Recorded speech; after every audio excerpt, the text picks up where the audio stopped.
Harlem, New York, July 24th, 1967, 4:37 p.m. Bumpy Johnson stood on Lenox Avenue watching smoke rise from three burning buildings while listening to the sound of breaking glass and angry voices, and knowing that Harlem was about to tear itself apart unless someone did something that seemed impossible. He was 61 years old, had survived 4 decades in Harlem's criminal underworld, and was now facing the most dangerous moment of his life.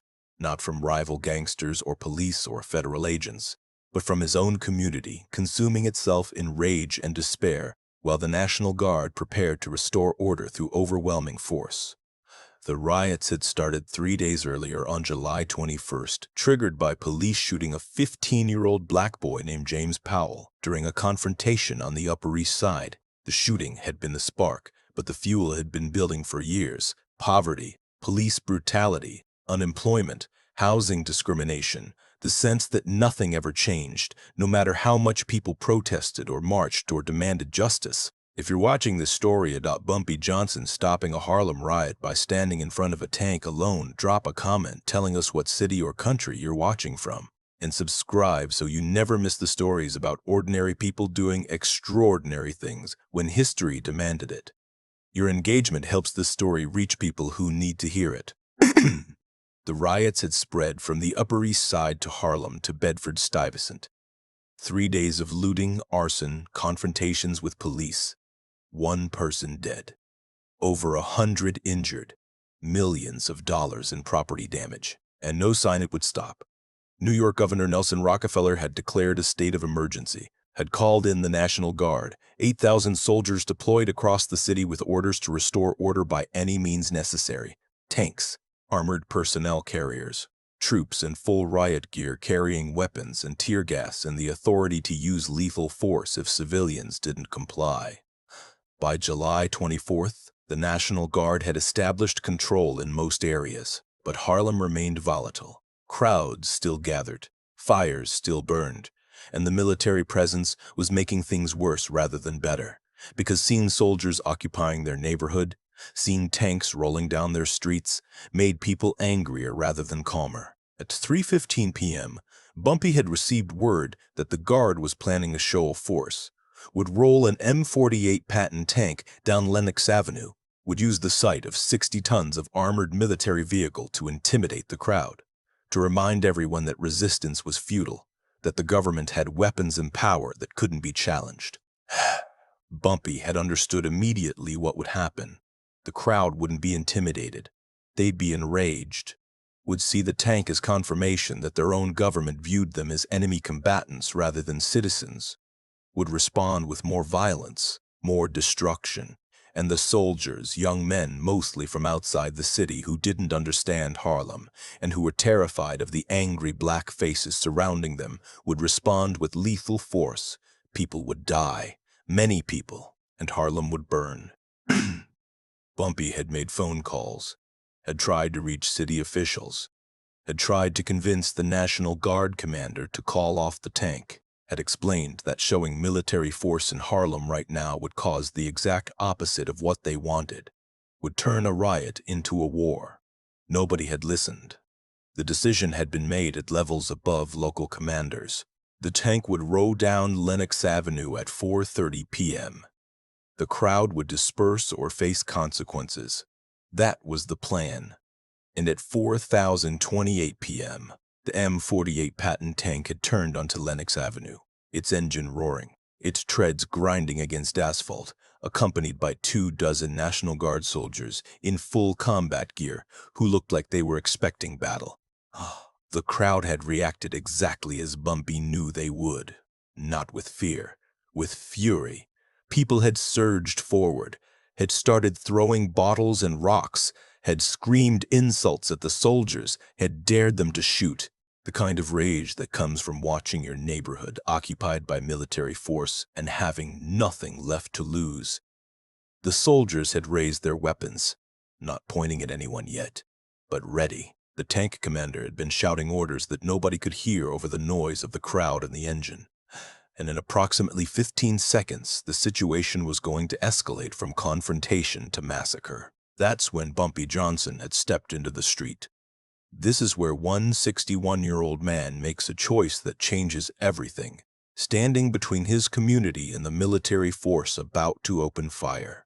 If you're still watching, comment below what city you're from and hit subscribe, because what happens next is the definition of moral courage. Every comment and subscription helps more people discover these untold stories. Bumpy had walked slowly, deliberately, not running, not aggressive, just walking down the middle of Lenox Avenue toward the tank that was still rolling forward, still advancing on the crowd, its commander still shouting orders that were being drowned out by noise. People in the crowd had seen Bumpy first, had started calling his name. "Bumpy! Mr. Johnson! What are you doing? Get out of the street!" But Bumpy had kept walking, had positioned himself directly in the tank's path, had stood there 61 years old, wearing a suit and fedora, arms spread wide, facing 60 tons of military hardware that showed no signs of stopping. The tank commander had seen him, had shouted down at Bumpy to move, had gestured frantically, had clearly been trained for many scenarios, but not for an elderly black man in a suit standing calmly in front of his tank refusing to move. The tank had slowed. The commander had radioed for instructions. The soldiers had looked at each other, uncertain about what to do when someone wasn't running or fighting but was just standing there blocking their advance. And Bumpy had waited, had kept his arms spread, had made eye contact with the tank commander, had shown no fear despite being close enough to the tank treads that one wrong move would kill him instantly. The crowd behind Bumpy had gone silent, hundreds of people watching this confrontation, watching one man facing down military power, watching their neighborhood's most powerful figure putting his life between them and the soldiers.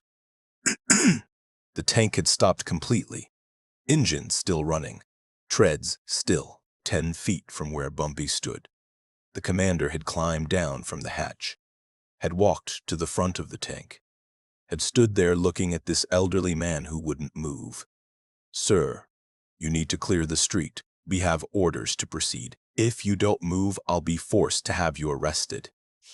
Bumpy had spoken quietly, voice calm, conversational despite the chaos around them. "Son, if you arrest me, that crowd behind me is going to explode. They're going to attack your soldiers.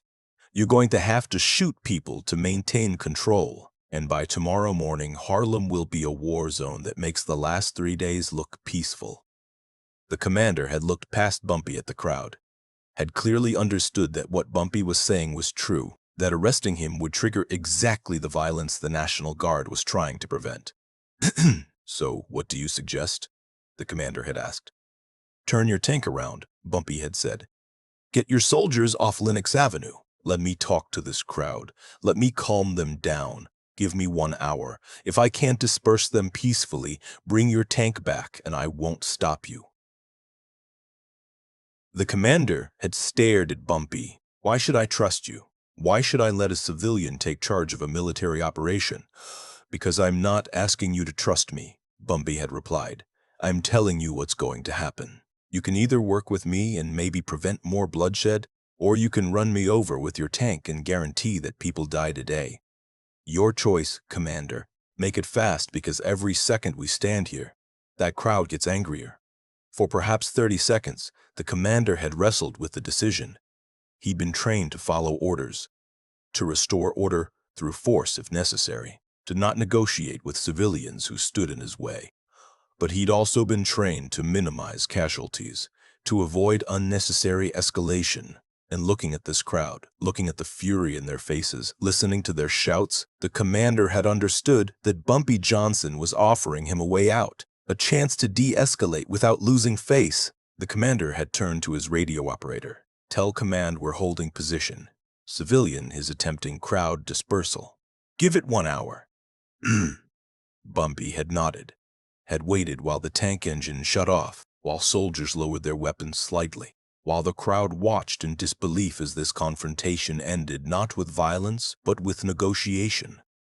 Then Bumpy had turned to face the crowd, had walked toward them, had climbed onto the hood of a parked car so everyone could see him, and had started talking. "Listen to me, all of you. I know you're angry. I know you want to fight. I know watching soldiers roll tanks down our streets makes you want to burn this whole neighborhood down. But think about what happens if you do. Think about who gets hurt. Not the people who sent those soldiers, not the politicians who called in the National Guard. You, your families, your children, your businesses, your homes. James Powell is dead. That boy should be alive. The cop who shot him should be in prison. That's injustice. That's wrong. I'm not telling you to forget. I'm not telling you to forgive. But destroying Harlem doesn't hurt the people who killed James Powell. It hurts us. And if you attack those soldiers, they'll shoot you. They'll kill more of our people. And tomorrow morning, white politicians will say we got what we deserved. That we're animals who need to be controlled by force. Don't give them that satisfaction. Don't let them say we're too violent to deserve justice. Don't let James Powell's death be the excuse they use to occupy our neighborhood permanently. Go home. Take care of your families. Organize. Vote. Protest peacefully. Demand the cop who killed James be charged. Demand police reform.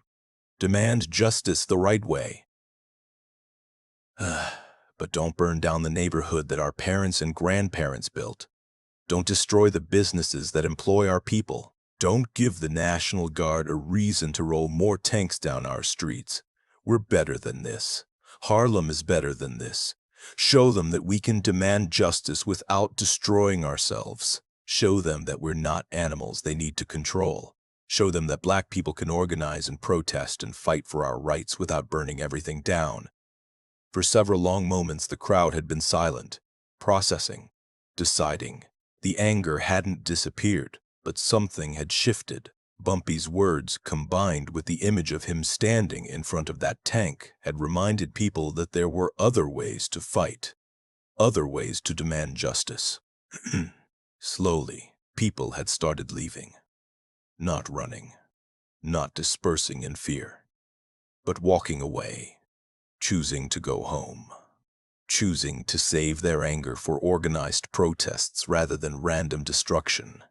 Within 20 minutes, Lenox Avenue was half empty. Within an hour, the street was clear except for Bumpy Johnson and the National Guard commander standing beside the tank, talking quietly about how to prevent this from happening again. Before we finish this story, if you made it this far, drop a comment telling us what country you're watching from. And subscribe, because sometimes the bravest thing you can do is stand between violence and your community, even when you're terrified. Your support helps us keep bringing these hidden histories to light. The Harlem riots ended that night, July 24th, 1967. The National Guard withdrew from the neighborhood. The tank that had rolled down Lenox Avenue left without firing a shot, and Bumpy Johnson, 61 years old, became a legend not for criminal activities, but for preventing a massacre. The official reports never mentioned him. The government accounts of how the riots ended credited military discipline and effective crowd control tactics. But everyone in Harlem knew the truth, knew about the elderly gangster who'd stood in front of a tank, who'd faced down the National Guard, who'd convinced hundreds of angry people to go home when they wanted to fight. The New York Times ran a small story 3 days later, mentioned that community leaders had helped calm tensions, didn't name Bumpy, didn't explain what had actually happened on Lenox Avenue that afternoon. But the photograph existed, taken by a resident from a third-floor window, showing Bumpy Johnson standing in front of the M48 tank, arms spread wide, facing down military power, with nothing but moral authority and the courage to stand his ground. That photograph circulated through Harlem for years, copied and passed around, hung on walls in homes and businesses, came symbol of resistance and leadership and the idea that one person standing up could change everything. Bumpy Johnson died less than a year later, on July 7, 1968, at age 62. When people told his story, when they remembered his life, many talked about the tank, about the day he stopped a riot by refusing to move, about the hour he saved Harlem from itself. They say Bumpy Johnson was a criminal, a gangster, someone who built power through illegal activities, and all of that was true. But on July 24th, 1967, he was the man who stood between his community and destruction, who looked at 60 tons of military hardware and said no, who convinced hundreds of angry people that there were better ways to fight for justice than burning down their own neighborhood.